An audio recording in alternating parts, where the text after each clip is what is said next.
Dean Keahiolalo here, live from Hawaii, the Big Island. It's been such a great second day here already in Hawaii, and I've learned some insights that I'm going to share with you as we get through these next weeks and months. And really, one thing that I've found is that here in Hawaii, they're energy service providers, and what that means is they're not just selling solar and treating it as a one-time transaction. This is decades of long service that's going to happen. And we know that Hawaii is the most mature market, and we can learn a lot from it. So what happens here usually spreads throughout the mainland. So looking forward to share more insights with you as the week and months go on. All right, everybody, we're going to get started. Thank you for coming. We're excited to be able to talk to the local market here in Hawaii regarding the ITC. We definitely seen some changes with they call it the cliff, the ending of the residential 25D solar tax credit on December 31st of 2025. We didn't get much notice for that, and that's wreaked some havoc, but also is an opportunity for the solar industry to show their resiliency and to be able to give proper expectations to not only homeowners, but also business owners and in 2025 and beyond.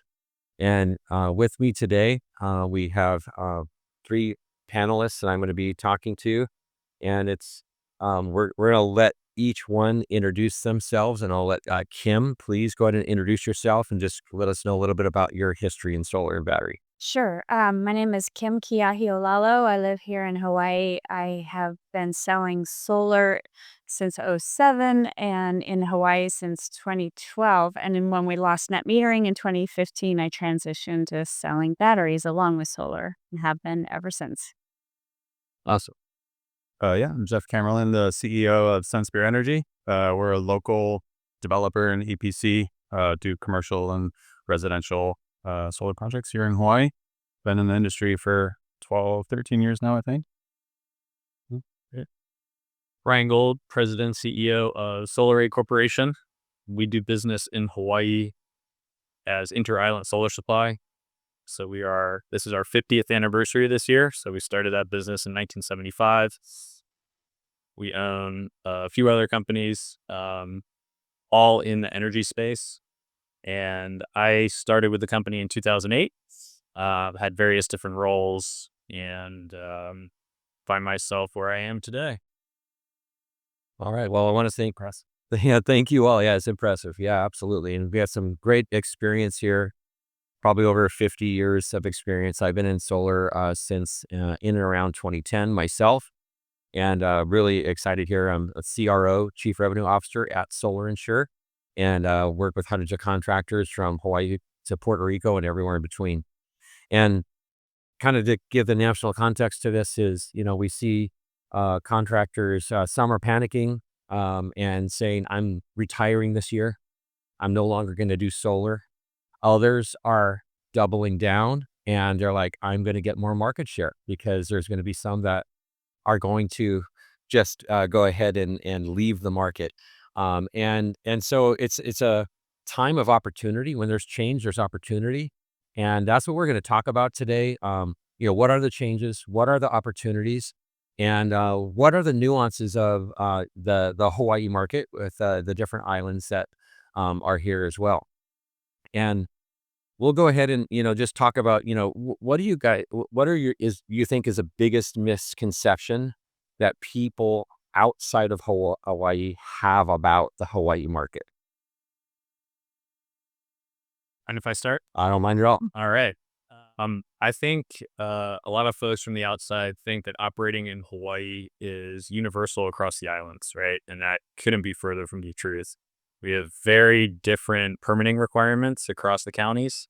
And even though Hawaiian Electric, right, is the largest utility in the state and covers Oahu, Maui, and the Big Island of Hawaii, individual processing, right, of interconnection applications in their subsidiaries, MECO, Maui Electric Company, and HELCO, Hawaiian Island Electric Company, can be very different, right? So it can be very difficult for the company to scale statewide because of those individual island requirements.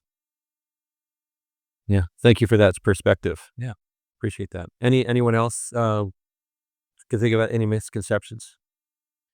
Yeah, I think maybe a little bias being a local contractor, but I think history has proven that um, you know, mainland kind of based developers and EPCs think they see the dollar signs. I think in Hawaii, they look at expensive utility prices of, 30, 40 plus cents per kilowatt hour. And they're like, oh, we can beat that. We can crush that and make a bunch of money in Hawaii. Um, but to Brian's point, there's like a ton of nuance here that's not just Hawaii specific, but it's, island specific. And it's kind of easier said than done. So if you're not really focused, on being here in the market and building the relationships that it takes to be successful in the market here, it's like a lot tougher than it probably looks from the outside looking in. Yeah. So I'm sure the solar graveyards are full of companies that opened and closed here, right? Shim, how about you? Yeah, I think, I mean, I couldn't agree more. It looks simple. People think, oh, we have lots of sun, and they look at our high rates, and um, really nice people should be very easy. But I think, like, one of the first things I learned about was the Jones Act. And that is pretty unique to islands like Alaska, Hawaii. Not Alaska isn't an island, but remote places. We pay a lot more for shipping here. So the inputs, people don't realize how much it costs to get stuff here. Um, the other thing that's unique about Hawaii is our geography, being so far away and isolated from the continent that if you need to get stuff over here, it doesn't happen quickly and it doesn't happen easily and it definitely doesn't happen cheaply. So those are things that people run into right away once they get here. Um, and then also our demographics. We are very, very multicultural, and there are pockets of communities that, if you really want to work with them, you need to build trust. And I've found that that is the most important thing, and that's what we've done here is sticking it out and building trust with people, to continue to work with them. So those are a couple of things that are in our economy also is very different because it's extremely expensive to live here. The cost of energy is really high. And yet most of our jobs are based around tourism or the military. So yes, there are some rich people, but most people here don't really make a lot of money, so that's another challenge. So bringing in good financing and things like that is really important. Thank you for your perspectives. Appreciate that. And we know that with the big beautiful bill, or what's called HR1, it's impacted sales and operations. There's an urgency now to go solar before 2026. Sales training needs to be updated. ROI tools and customer messaging all needs to be updated for 2026 sales. And for some companies, their demand spikes are real, right? And they are full for the year. They're stopped selling for 2025 installs, and managing that pipeline and making sure that the messaging's there and that fulfilling on those promises are important. So let me ask you, how I'll ask this to you, Jeff. Like, how are your teams dealing with the messaging and the sales conversations and managing that sense of urgency without causing panic? Uh, I would say there wasn't much time to manage the sense of urgency. It is, customers really wanted to take advantage of the tax credit. It was kind of a now or never conversation. So, I mean, I had a call. I mean, it was a friend of a family friend, but I had a call the other day, and it was like a 20-minute conversation, and he was like, "All right, send me the contract." It was like probably the easiest sale in history, I would say. So, I think at this point we're kind of, as an industry, more so taking orders and closing deals. It's probably this past month or 6 weeks or whatever, probably easiest time to sell solar in the history of the industry, I might argue. But yeah, I think most contractors like us, your install calendar is, filled or almost full for the year. So, it's really about just helping as many people as we can with the, capacity and bandwidth we have for the remainder of the year, and then working towards a transition into what next year and beyond looks like. Okay, awesome. And did a survey on LinkedIn, and 44% of the respondents said that their pipeline was full 2 weeks ago. And that's going to be even more now, right? That is really saying, a lot. And a lot of the other ones are like they're nearly full and pull up. And as far as from a supply perspective, from a manufacturing perspective, or from a supplier perspective, like what are your thoughts on, like, what advice would you give to a contractor today when it comes to forecasting and planning? Over communicate with your material suppliers. I've been on, so from the perspective of wholesale distribution, I've been on our sales team members to really be relentless in trying to pull forecasts out of contractors. With all due respect, it can be difficult, Jeff. Yeah. You know, but I mean, that's really everything. I mean, obviously, anytime you face a significant policy change that has dramatic impact to manufacturer supplier flows or product flows and the appropriate inventory value, right? So I think with contractors seeing really it was really, June to July, like July sales seemed to, 3 to 4x across the market here in Hawaii. And as a supplier, we need to make sure that, the inventory is in the right place at the right time. And come December, right, it's still not there, right? Because January, Q1 demand in 26 is going to look very different for obvious reasons. So having that mix right really is everything. And it just comes down to really basic and relentless communication with your suppliers and manufacturers. Yeah, having really good logistics people who understand the timelines. And one of the bottlenecks here is permitting.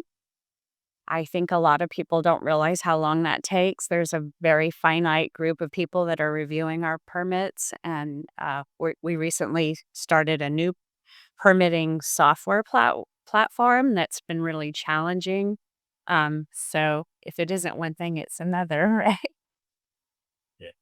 I think building in flex time as well, as painful as that can be when you really want to fill out an install schedule, right? As all of the installers in the market know in Hawaii, like, Q4, the winter time is when, the weather starts to be, a little more volatile in Hawaii. We get much more rain. So you have rainouts. Inevitably, you can have, when you're pushing high volumes, you can have commissioning issues, right, that you need to send crews back to. So making sure you have that flex time built in so that you don't have consumers stranded when you've committed to get that system operational by year end. Excellent advice. Now, part of the bill was for the 25D and 48E. What's the difference between the two, like for residential and commercial? Well, 48E has a much longer timeline, whereas 25D is going to end this year. So with a longer runway, there's more opportunities, but there are challenges with commercial. One of them is foreign entities of concern. Another one is domestic content. Another one is safe harbor rules, which are in the process of being rewritten. So many of the things that we were used to are now either gone or have changed radically.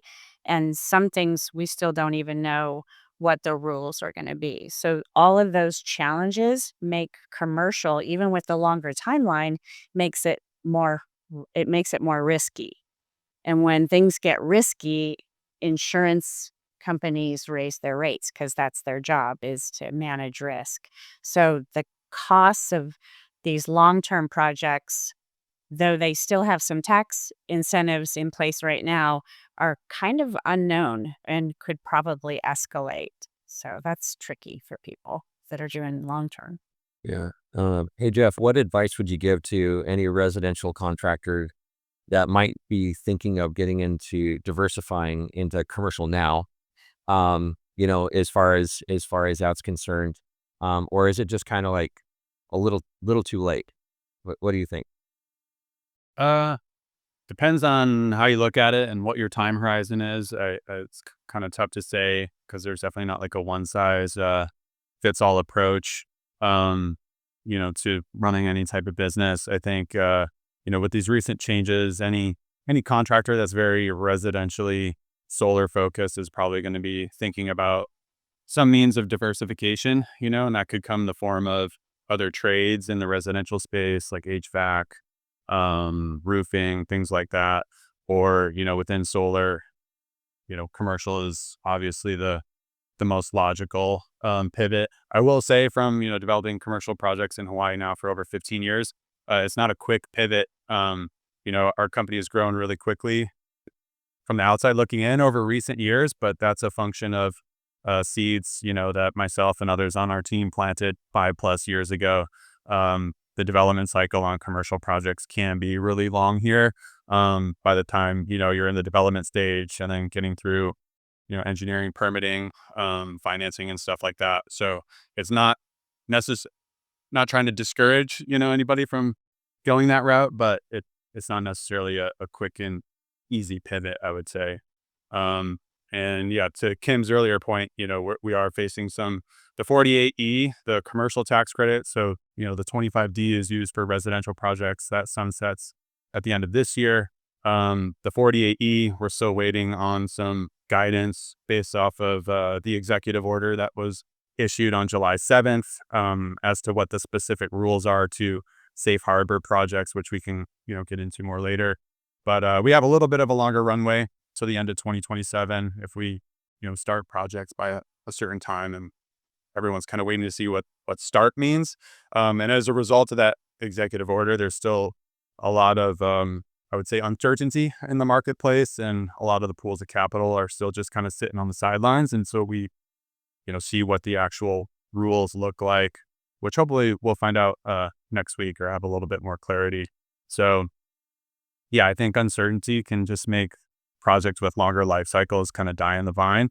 And we've definitely had a lot of uncertainty in the commercial space with the 480 credit over the last 3 months or whatever. Yeah, absolutely. Yeah, thank you for that. Thanks for those perspectives. And I'll tell you, like on the mainland, we see a lot of like service first models happening, where their companies are really building up their service department and going after systems. They call them orphan systems, and or they'll where the original contractor is no longer in business, and they're going after that market and doing repowers or R&Rs on the roof, right, to re-roof, or they're adding batteries and doing battery only, or adding solar and battery to the projects. And this is becoming like a big part of their business to help them to diversify and to get more business. It's easier to talk to somebody who already has solar to get them more solar or storage.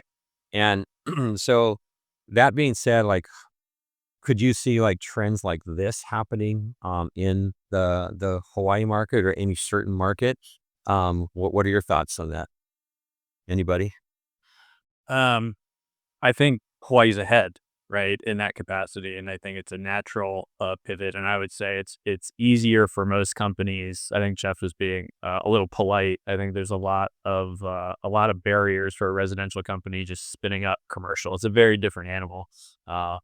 So uh, supporting your deployed base of systems, I think, is lower hanging fruit. And we've seen a lot of companies in Hawaii, most actually, look to that. And I think Hawaii's ahead, right? Because remember, Hawaii still has the highest per capita penetration of rooftop solar systems in the country, right? And most of the companies operational today, right, are 10+ years old. So when we think about like what's happening with the end of the residential credit at the end of this year, like, been there, done that, right? So we saw, not with regards to the federal tax credit, but the end of NEM, October 12th, 2015, right, burned into most of our memories.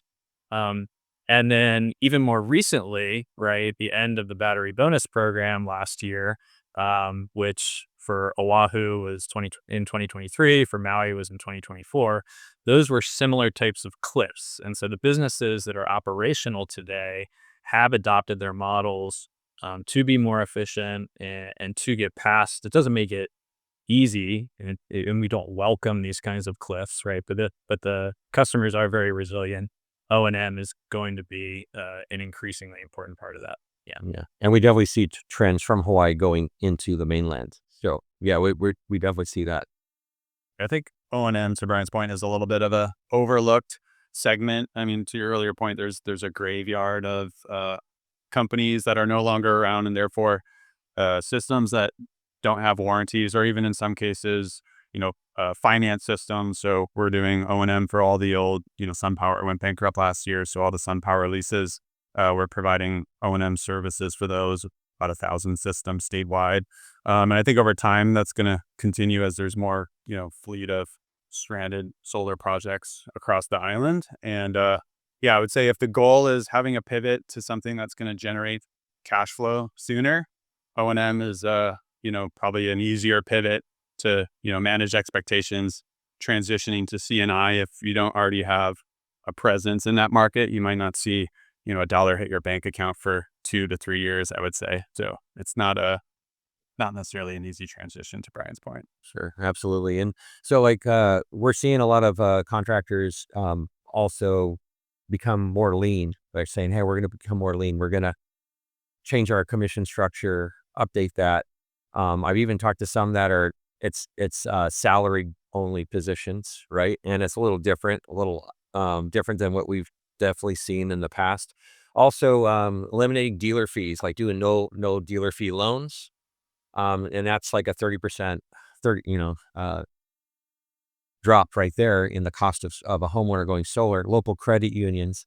Are you seeing any of those trends happening now? So that way, contractors can be more lean, even with their bill of materials, looking at the solar panels. Am I going to use a premium solar panel? Am I going to use MLPE, like micro inverters, and have a hybrid inverter on a battery project?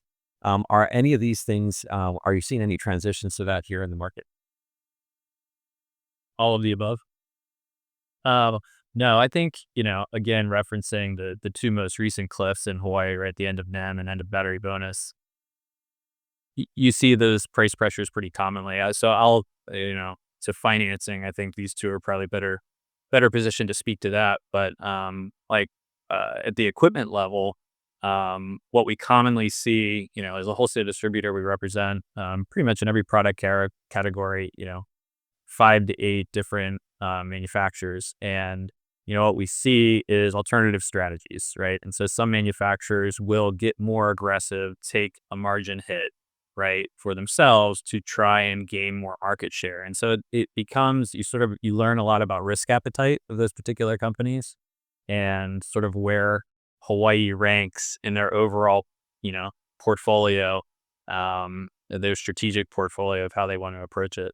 That said, I think, looking into 2026, expecting manufacturers or other suppliers in the supply chain to be able to make up that 30% gap really is not realistic. I definitely think we'll see price pressure and we'll see some products priced more aggressively, but it is going to take really a comprehensive approach to, leaning and making an operation operate more efficiently, really to continue to see the demand.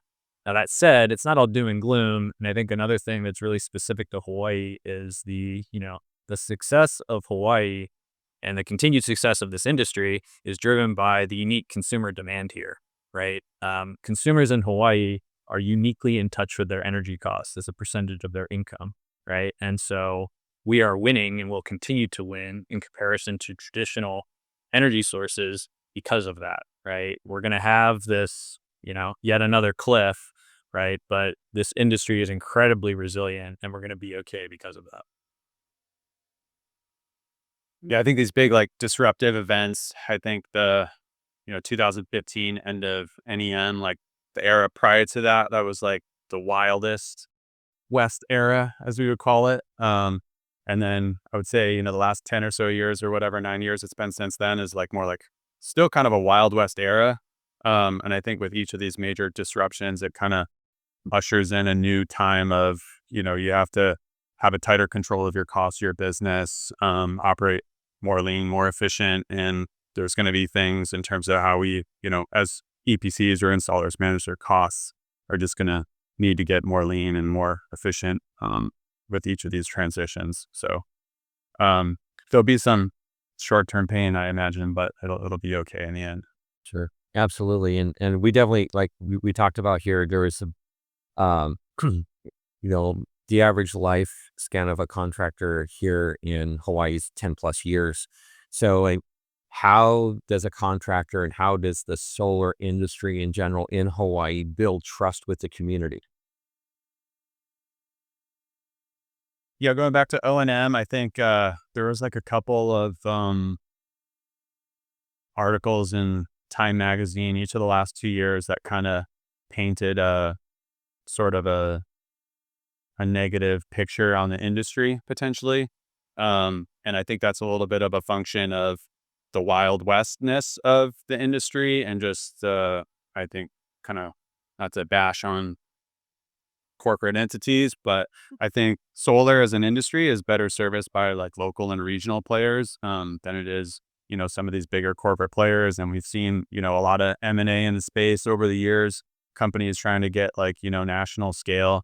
But when the interest is in that of the shareholders of, corporate entity versus the, ratepayer and the homeowner, I think that's ultimately what is driving the issues. That paired with, we've talked about O&M a lot, but just not having ongoing service for existing systems and the consumer base getting frustrated because, they got sold on something and then they're having issues with it 8, 9, 10 years down the road and they don't have anybody to call and nobody that will help them. I think that kind of erodes trust as well. So again, yeah, the focus on O&M and service on a long term, I think is something that will build trust in the industry as a whole.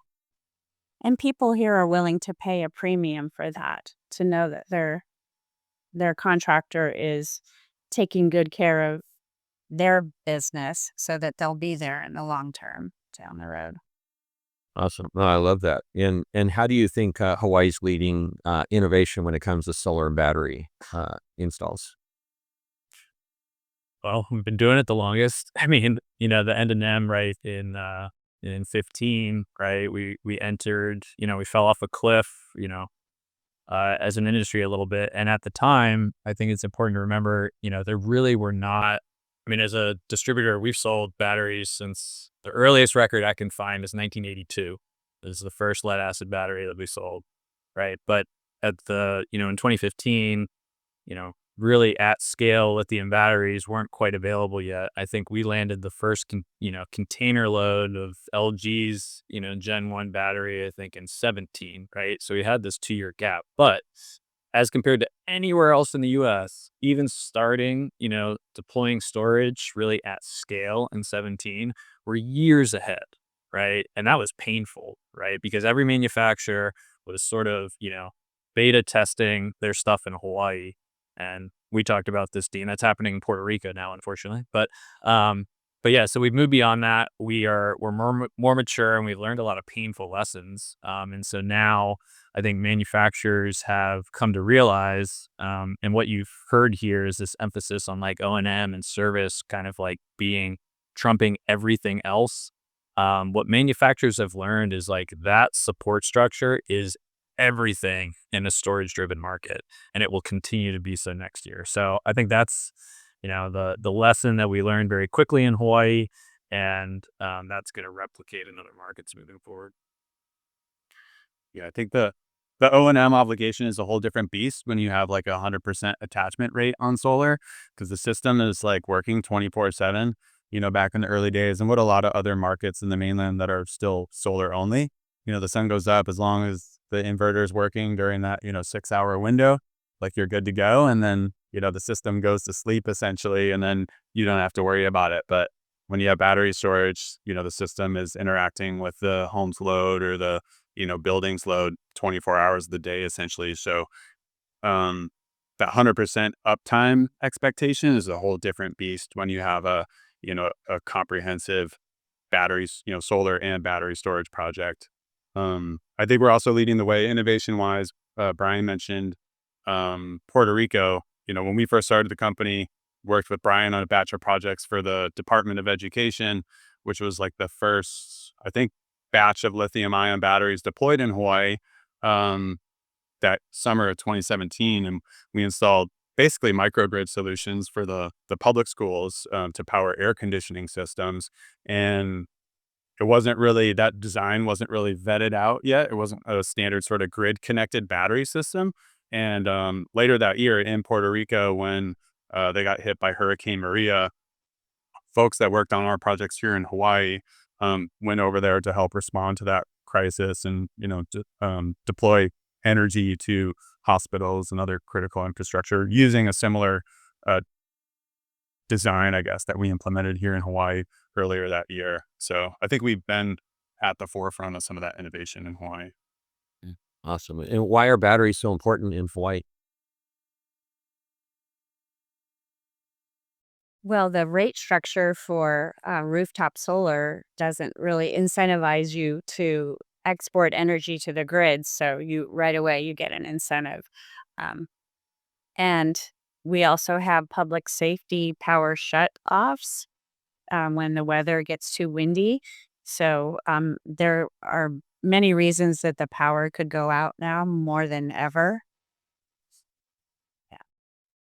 Hawaii's completely unique as well in terms of grid infrastructure, right? So we were talking about Canadian Solar's factory in Texas earlier, and maybe that's a bad example because it's ERCOT, but I'll keep going away. But you can pull power from neighboring areas.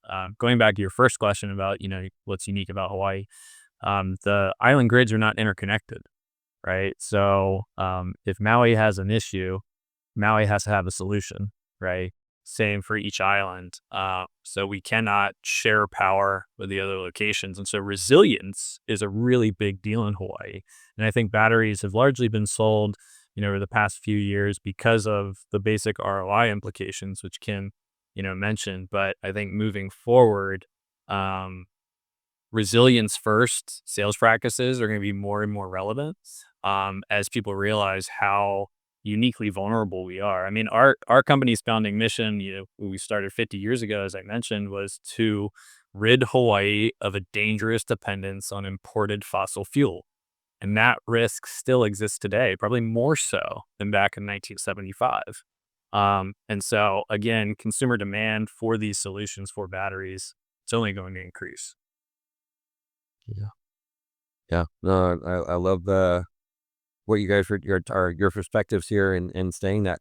So that being said, Brian, as far as a supplier, like how unique are the needs for even on the same island compared to other islands? Are you stocking is it the same thing for every market?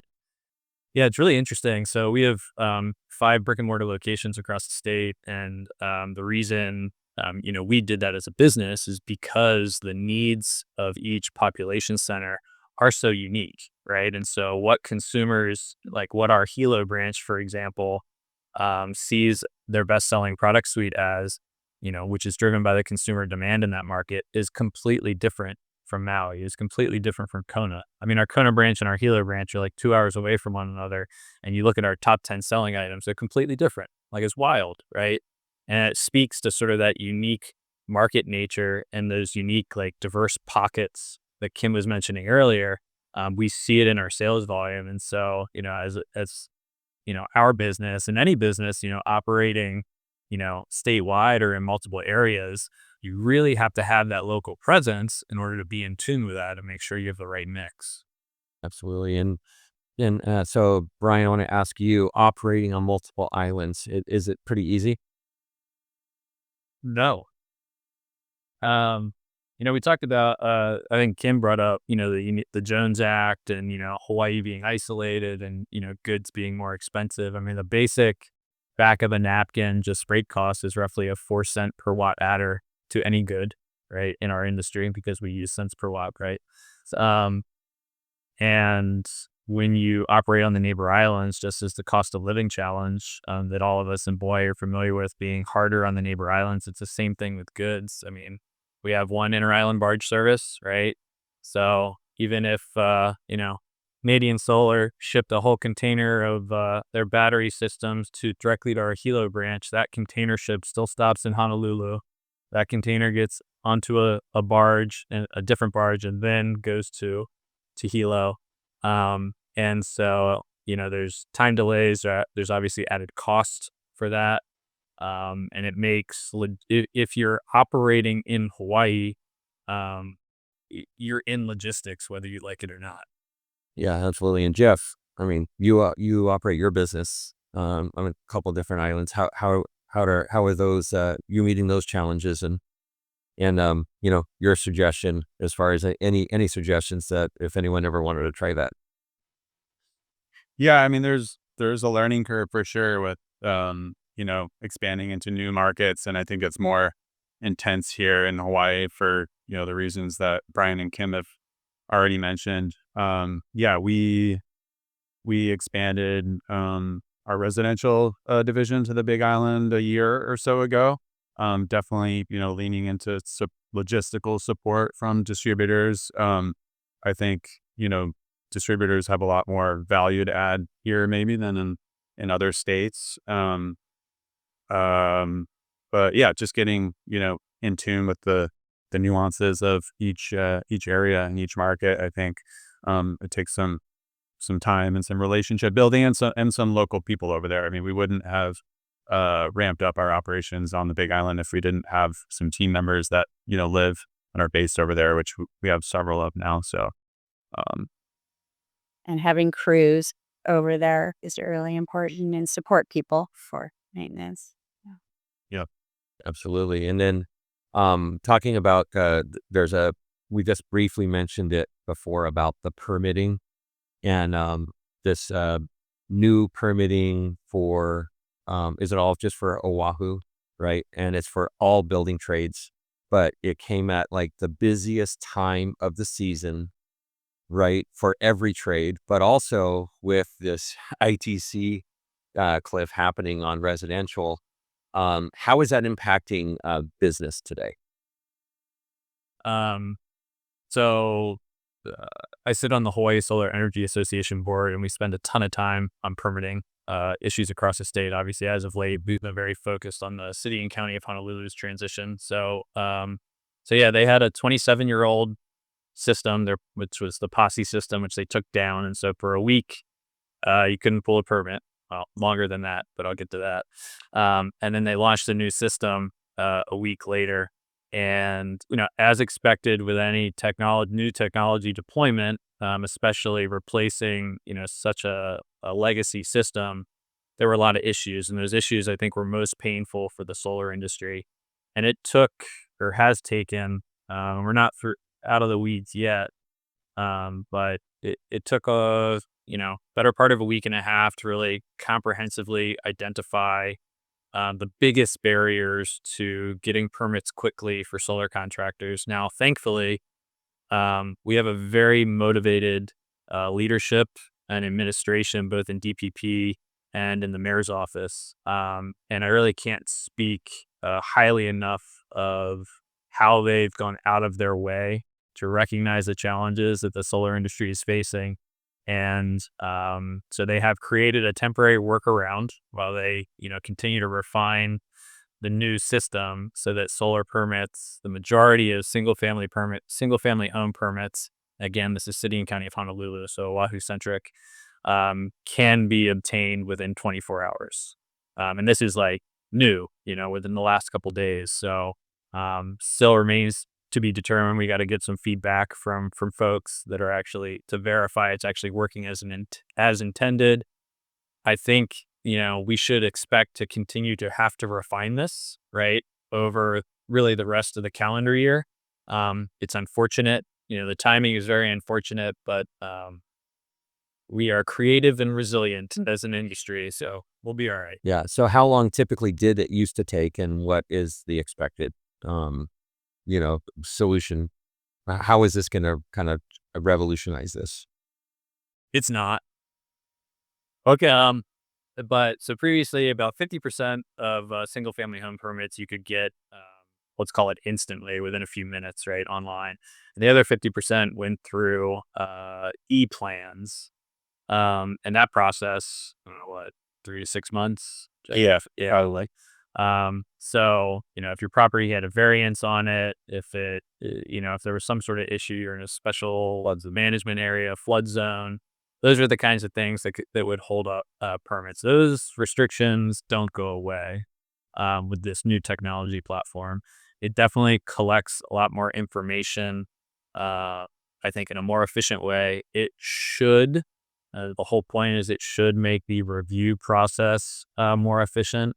The reason I say, I don't think it's going to necessarily improve the hardest permits is because, those hardest permits are in those tricky areas and they are going to require review, flood zones in particular. So, a lot of what, we need to access in terms of new deployments for our technology is on the harder to access sites, right? The low hanging fruit has, largely been picked.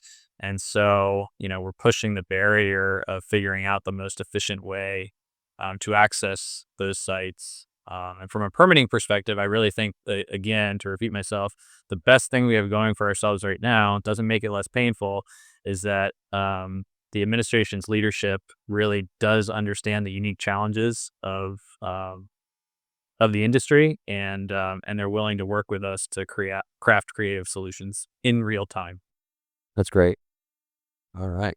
Awesome. Well, I appreciate that perspective as well and letting us know more about that. And um, I just want to talk more from a manufacturer point of view. Like, why would you say it's important for like a contractor?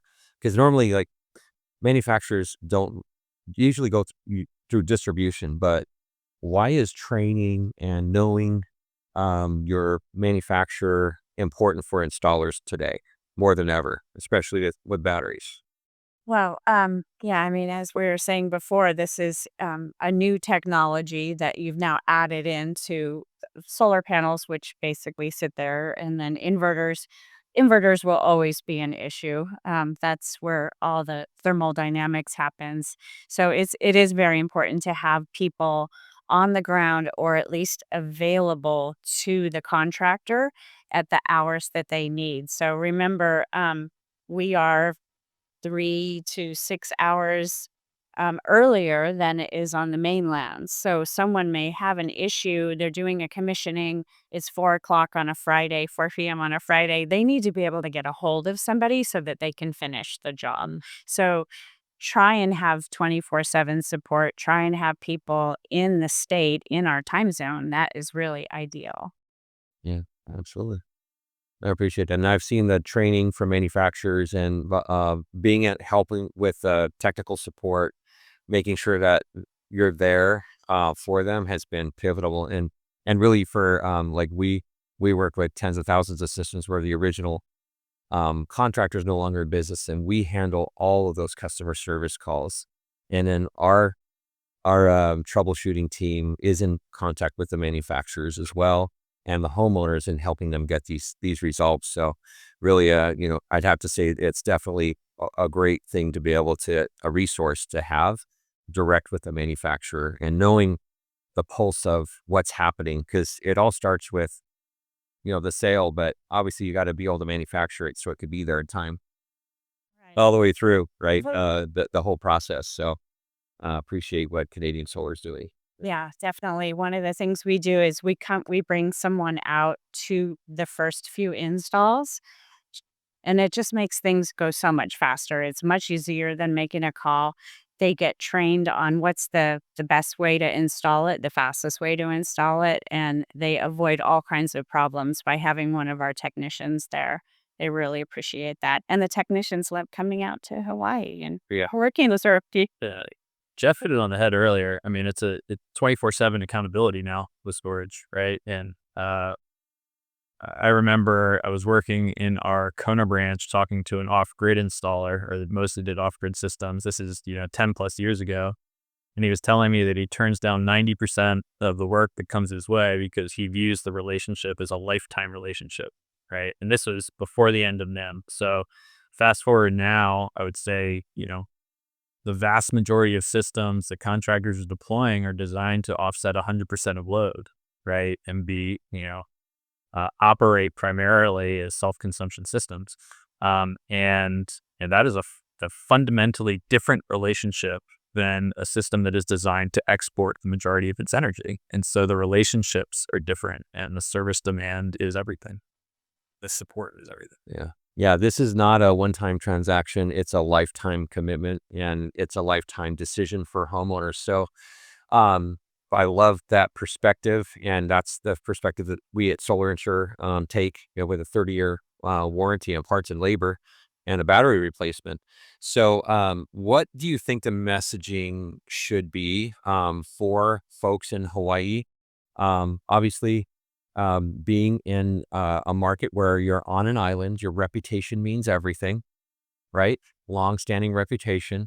What do you think that messaging should be for 2026 and beyond? Because really pipelines are going to be full, and now you're going to be saying, hey, like, not now, but yes, we can get you installed in January. How are you going to help homeowners say yes? What are going to be the drivers? What do you think? And it can be from a manufacturer, supplier, and an installer perspective. Well, I think consumers are still going to want solar and batteries, and they have spoken, and we're here to meet that demand. I brought a little prop. It's this. Does anybody know what this is? Yeah. So when I used to sell solar in the home, we used to bring these um, to show customers what the solar cells look like. These panels we were happy to be buying them for $2.40 a watt back when this was like 8 years ago. So, and we were selling solar systems without batteries for $7 or $8 a watt, and people were buying them. And the ITC was always going up and down. It was like going to be 22%. And so my point is, like, if we just put it into perspective and look at what a powerful resource contractors and manufacturers are for this state, we have an incredible ability to change gears. And we've done it many times where things have just, existential crisis. NEM is gone. Like, what are we going to do? But we know our true north. We know why we're doing this. We love the people, we love the environment, and we want people to be secure and save money. And just remember that, that we really do care about people, and we can ride through this. And the demand is going to be there. I'm talking to distributors throughout the United States, and they're not seeing any slow up in demand. So I think it's there. How about you, Jeff? What do you think? Yeah, I think just staying positive, and sort of just reframing expectations. For sure, it's going to be a transition period for people to, just get over the facts. If they didn't do it this year, that they didn't get the 30% ITC and maybe their neighbors did, there'll be like a little bit of a post-traumatic FOMO period potentially. But yeah, to Kim's point, I mean, solar only used to cost $7-8 a watt here. And, that's more than 30% more expensive than I would say it is now. So, the economics are still going to pencil out. We've been really, really, in some ways, I would argue, spoiled in Hawaii with like really favorable consumer economics. You look at the mainland, there's a lot of states that have payback periods and ROIs similar to Hawaii without the ITC in Hawaii that are like really fast growing and emerging markets.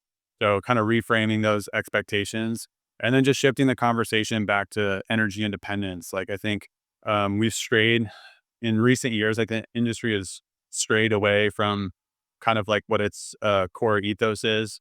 And that's partly a function of just the over financialization of the industry. But, shifting the focus back to resiliency, energy independence, which is super important in Hawaii, and explaining that sort of value proposition is a little bit, different or maybe more difficult because it's not quantified on a cash flow projection. Like what dollar value do you put on having power when the grid goes out. It's hard to quantify it, and it's, subjective to the consumer. So just being able to explain that and, navigate those conversations, and just, I think keeping it positive, and explaining, why solar still makes sense here. Awesome. Love it. Any thoughts from you, Brian? Yeah, I think the Jeff's point about the shift back to the core ethos of resiliency, sustainability is really on point. Hawaii still has the 100% renewable portfolio standard as our high guidance. We still have a robust state tax credit. We have emerging and increasingly applicable virtual power plant program designs coming from the Public Utilities Commission. We have consumer demand isn't going anywhere. We have the highest electric rates in the country, right? And so, the first 6 to 8 months of 2026 aren't going to be the market structure that, the residential solar industry would otherwise want, but it is going to be okay, right? And as consumers and the industry sort of pivot through that time period and adapt, the fundamentals are still there, right? Over 50% of the state's progress towards our 100% renewable portfolio standard has been driven by the distributed energy resource industry. And, the loss of the federal tax credit, even though we may have, 2 more years of runway for C&I with 48E, does impact utility scale as well, right? And so the need for renewable resources in Hawaii specifically under that framework doesn't go away. And as it's actually will be a lot harder to develop a utility scale project. It's very hard now. So, but in this new framework, and so the need for additional generation to be supplied by this industry is actually going to go up.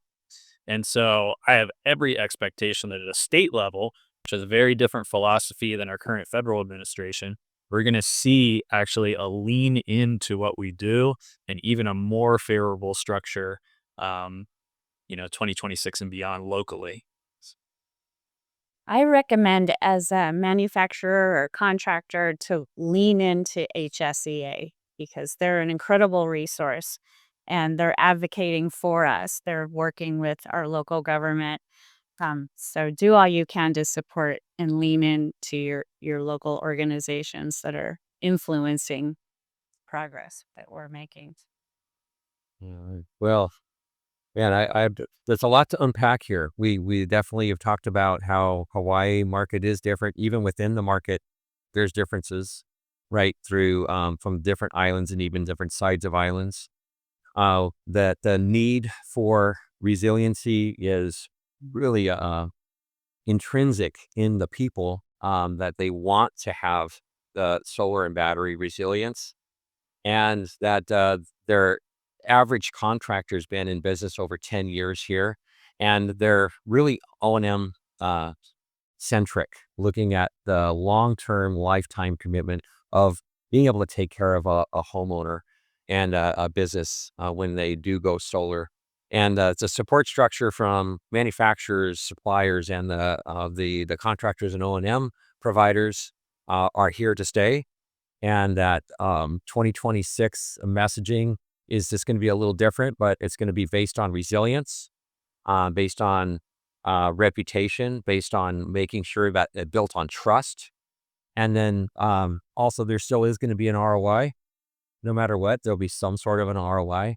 And having a built-in warranty with a battery replacement is going to help with that ROI as well, to be able to lower that and really help the homeowner feel safe and with peace of mind going solar, and also the business owner knowing that they have some backing when it comes to long-term service ability of their system, and it having the most uptime protection for the entire lifetime of the solar. So what mainland companies can learn from this, I think, is really pretend like your region is an island.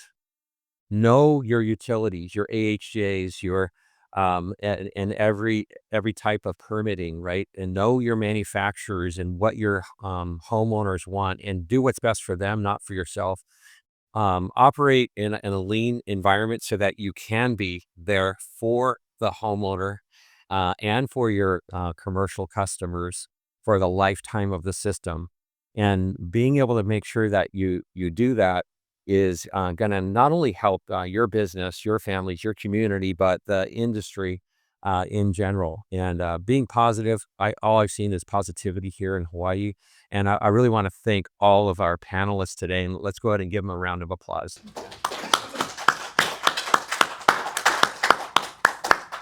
And thank you all for coming. And if you want to see more episodes of Solar Slopes, feel free to subscribe. And we're going to have some more coming up at RE Plus and also in Utah. And I look forward to seeing you again. Thank you.